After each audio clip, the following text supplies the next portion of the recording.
yes, I believe that it's what God wants for me. And yes, I think it's cute and romantic, but does that make it easy? No.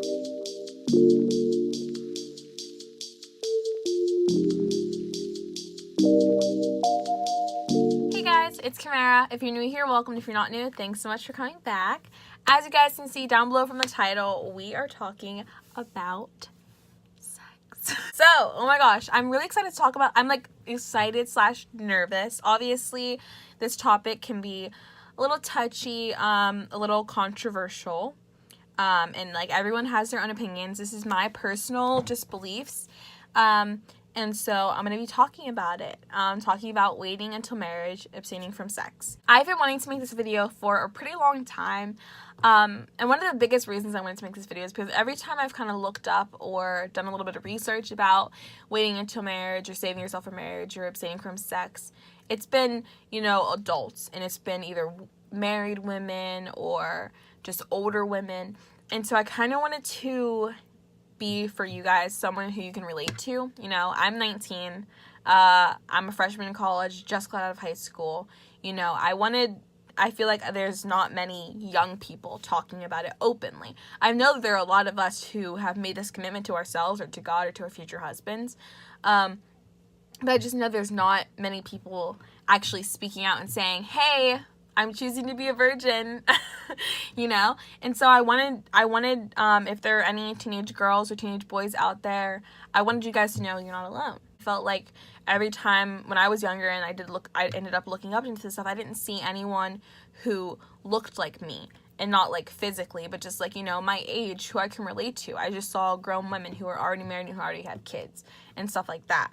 So before we jump in, I just want to give a disclaimer, because with these topics, you know, people can be sensitive to this kind of thing, and I want everyone to know my intentions. I am by no means judging anyone. I'm not judging you if you've had sex. I'm not judging you if you choose to continue to have sex. This video, and my intentions for this video, is to tell people why I have made the choice to abstain, and this is for people, maybe you're thinking about waiting, maybe you need tips, maybe because I know that it's hard, so maybe you need tips, or maybe you just want to learn more about it. I'm going to start with giving you guys kind of like a little bit of a background on how I ended up making the choice that I was going to wait and save myself until marriage.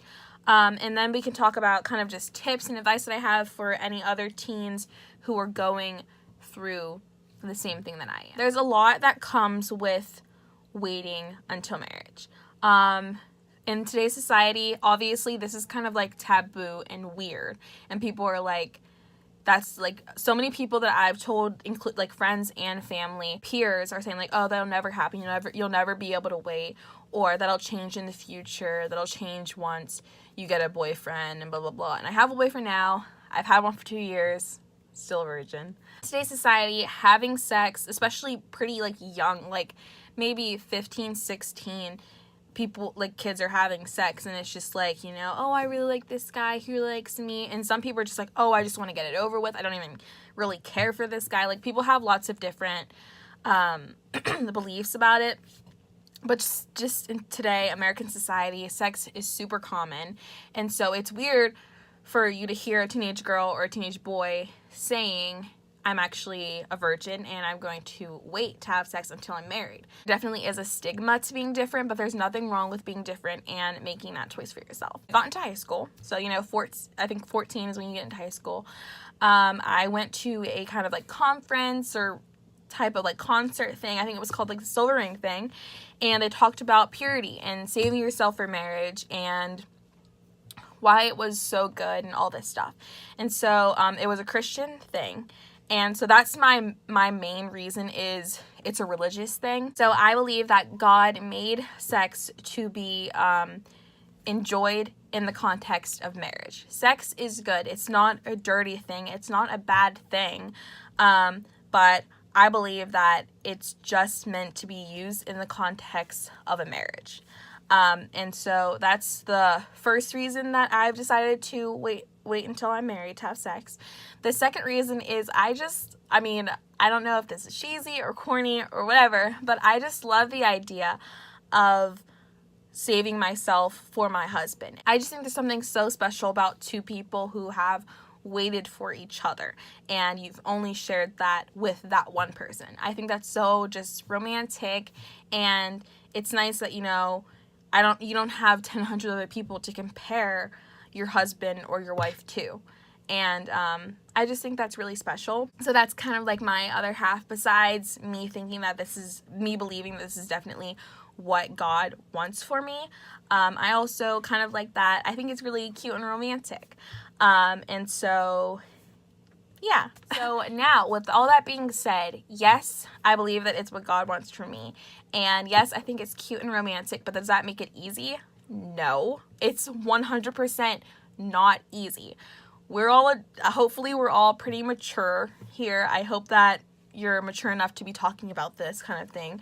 But so, I'm just going to be honest. Obviously, there's sexual attraction, especially when you're in a relationship with someone. So, you know, getting into a relationship at 16, 17, you're going to have sexual attractions. You're going to have sexual thoughts. You're going to have sexual desires. That's just natural, and that's supposed to happen, and it's good.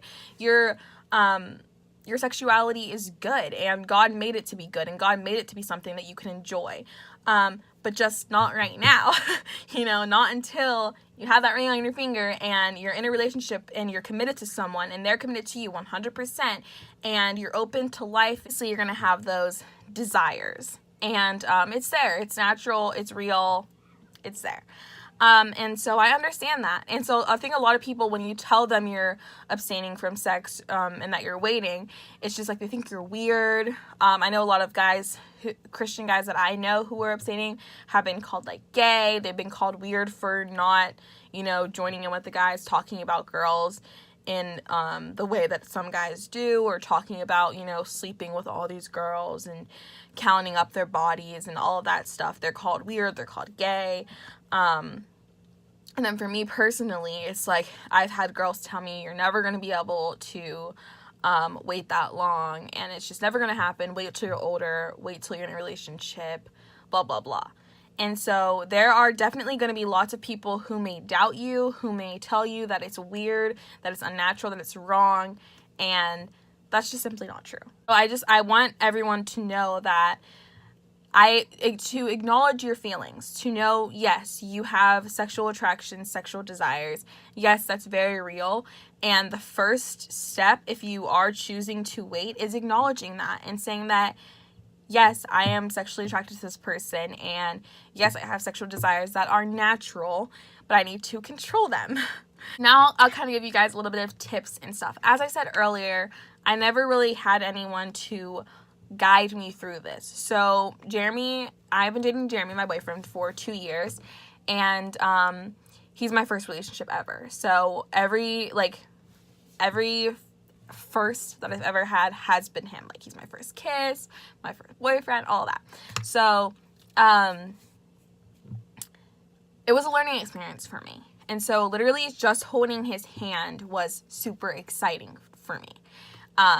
And you know, it took time to learn. The first tip that I would advise is to choose your partner wisely. I would choose someone who to be in a relationship with that has the same morals and values as you. If you're someone who wants to wait, but your boyfriend doesn't care about waiting and doesn't really respect your values, then he can be tempting you a lot, saying like, come on, it won't be bad, it's just one time, we won't do it ever again, blah, blah, blah.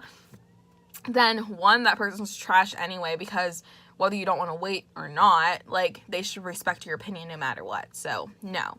But I feel like you want to be in a relationship with someone who either respects your values and morals and will like agree to what you're saying, or shares the same ones. So my boyfriend and I, we agree that we both are waiting, and it makes such a difference to have someone who you guys are on the same page. Next, I would encourage you to set boundaries.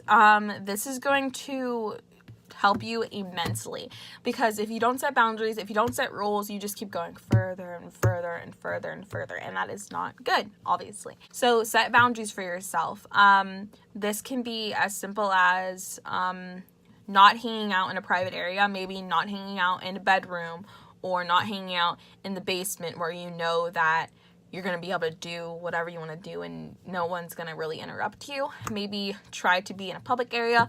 If you are going to be in a bedroom, leave the door open, stuff like that, so that you're not tempted to do anything that you are trying to avoid. Me and Jeremy hold hands, we cuddle, we kiss, and that's it. But find your boundaries. Find what you're comfortable with. That's not obviously having sex or doing, like, oral sex is still sex. So that's not waiting. And so just set your boundaries, make rules, and stick to them. Hold each other accountable too. Another suggestion or kind of tip or advice that I have for you is to pray about it. Especially if it's your first relationship, everything can be so overwhelming because this is the first time for me and Jeremy. It's my first relationship. So when we first got into it, it was kind of, for me, overwhelming because I never felt this way about anyone before. And it's like, oh my gosh, what is this, you know? And so it can be really overwhelming. You need to pray for strength, pray for grace.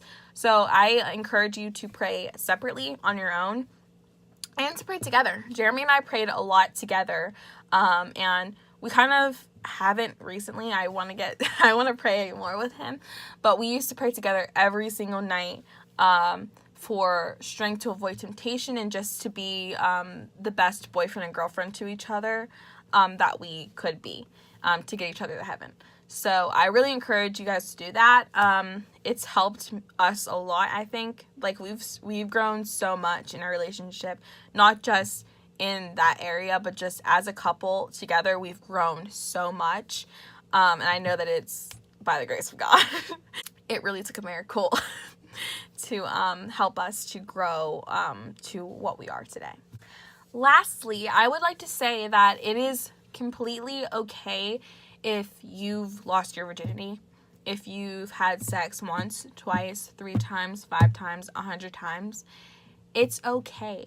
You shouldn't feel bad about yourself. You shouldn't feel worthless or like you're dirty or like your marriage won't be as fruitful as it would be if you abstained. You can still choose to recommit yourself. You can choose to just say, you know what, I made this mistake. I at the time I didn't really think it was wrong, or at the time I had different thoughts about it, different beliefs about it, but right now I'm choosing to leave that in the past, and I'm choosing to recommit myself to either myself, to my husband, to God, whatever. It doesn't have to be religious. It can just be your if it's just for your personal benefit. But you just make that recommitment to wait, and it's okay. Like, you can definitely come back from that, you know. There are plenty of marriages that have worked out, and like, it's not gonna be it's not the end of the world, you know, if you've already, you know, had sex. I want you to be aware of that, you know. I don't want anyone to feel like you're left out because you're not a virgin anymore, because that's just not true.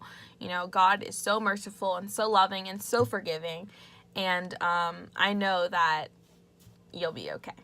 So that's all for this video, guys. I hope that it helped you in some way. If you have any other questions about this topic, just leave a comment down below. If you ended up liking this video, please give it a big thumbs up and also subscribe so that you can see all of my future videos. I love you guys so much, and I hope to see you next time.